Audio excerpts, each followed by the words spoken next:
time to man up. You are tuned in to the Man Up Sports Show. We are back talking NCAA football, Heisman, and all things related. Alex, you were making a great point about Alabama football and the issue with them bringing on more student athletes than they have the availability to supply scholarships for.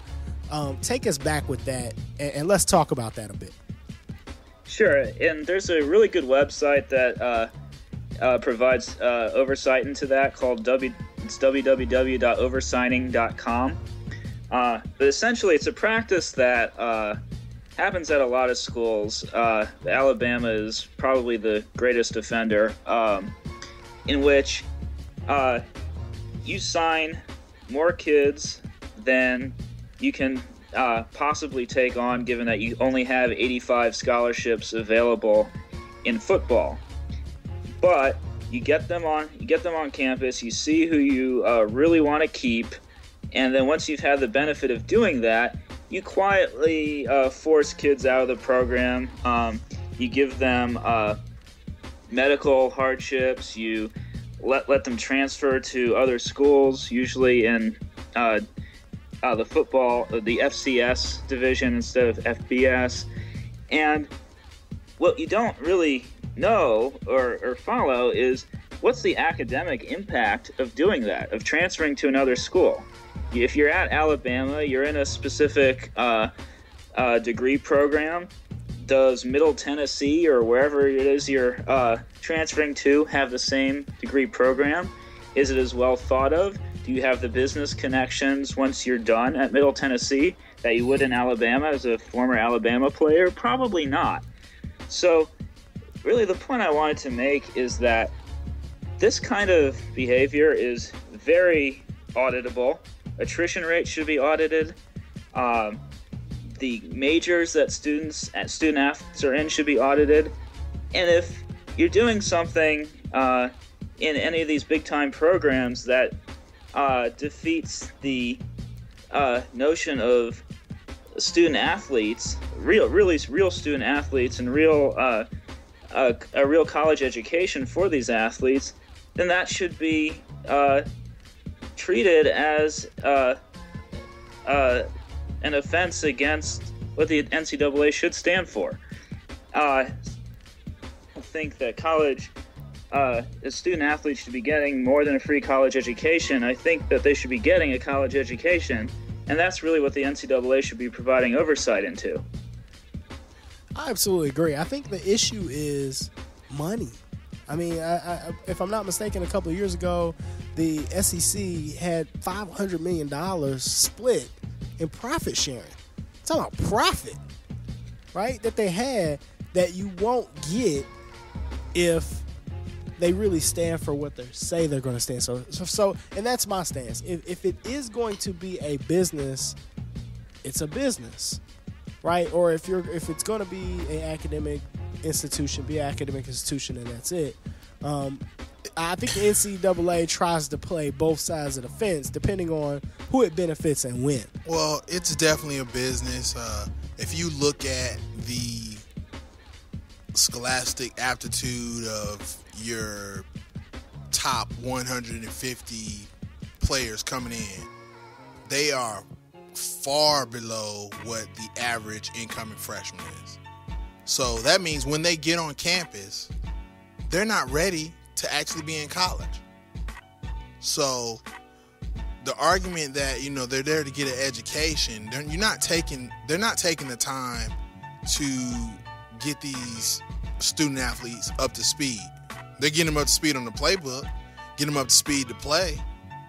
They don't give a what as far as what type of student and what type of learning they're getting while at that institution. And just to make people are sure that we're not talking about every school. We can't say that all schools are doing it. We can't say all schools are not doing it. I just want to make sure that parents are really listening to this conversation. Parents, if you have kids who play sports, this could affect your child. Look at the graduation rates. Getting recruited by Alabama and signed by Alabama is a great thing. It is a huge success. But if your child gets recruited by Alabama, gets signed by Alabama, gets on campus, and for whatever reason they feel like they don't need him and want to ship him somewhere else, think about how that affects you and your family.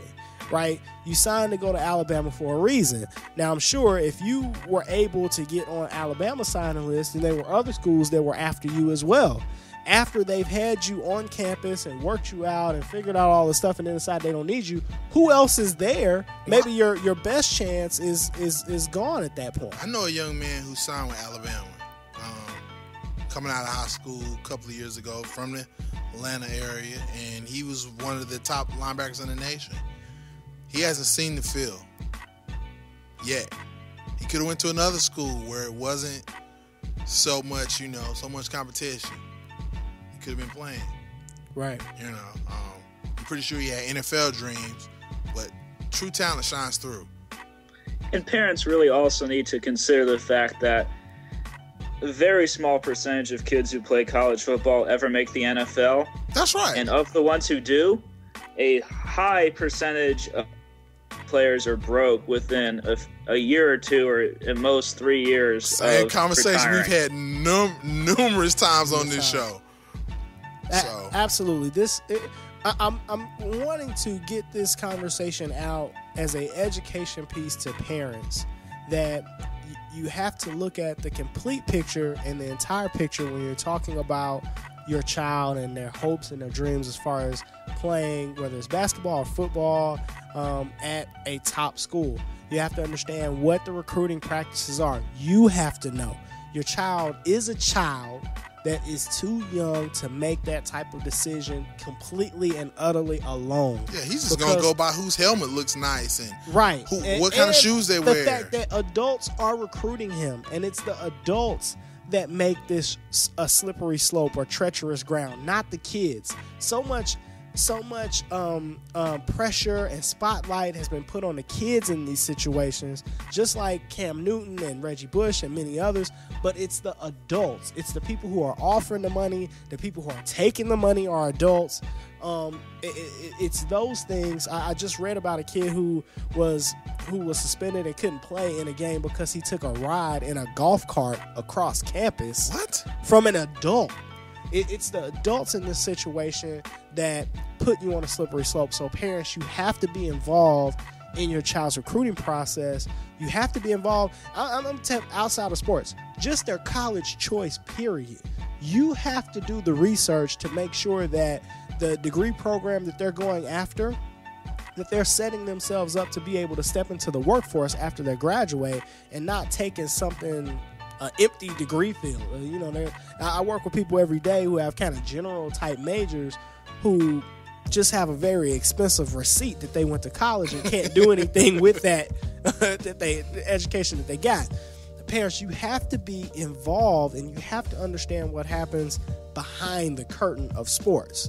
Right? You can't just let your kid go to some school and you're going to cheer and sit in the stands like you always do.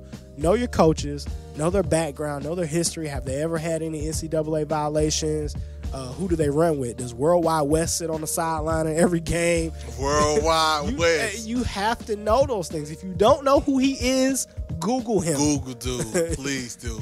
So you have to understand that to make sure that you at least are able to informatively talk to your kids so they know what type of choices they're making and have a backup plan just in case things don't work out. Right? You want to go to a school that, as far as your educational needs, will meet those, but as far as your playing time needs and your hopes and your dreams, will work with you to meet those needs as well. It's got to be the full picture, not just one side or other. I'm going to go to play in front of 100,000 people and that's it. Back to what you said about the grown-ups and the responsibility of the grown-ups involved.